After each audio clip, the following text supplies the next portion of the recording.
science यानी বিজ্ঞান so বিজ্ঞানৰ মই দুটা নহয় কেইটামান ইম্পৰ্টেণ্ট মানে কি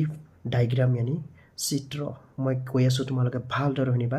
100% আহিব ইয়াৰ পৰা মই কেইটামান বেছি কম ন ইয়াৰ পৰা আহিবই শুনা বৈদ্যুতিক মটৰ এইটো 100% হোৱাৰ সম্ভাৱনা আছে কিন্তু লগত জেনাৰেটৰ চাবা বৈদ্যুতিক মটৰ জেনাৰেটৰ লগত মূলনীতিটো আছে এইটো চাবা কাৰ্যনিক প্ৰণালী কি আৰু এটা দণ্ড চুম্বক দুটা গ'ল এপাহ ফুল বুজি পাইছা হৃদযন্ত্ৰ স্নায়ুকো কেইটা গ'ল 5টা ঠিক আছে এটা প্ৰিজম শিকিব লগত 6টা মোষ্ট ইম্পৰ্টেণ্ট হয় বুজি পাইছা এইকেইটা ভালদৰে চাবা 100% ইয়াৰ পৰা তোমালোকৰ আহিবই বুজি পাইছা আৰু লগত কিছুমান মানে এটা লং কুৱেশ্যন দুটামান কৈ দিওঁ তিনিটা আৰৰ বুজি পাইছা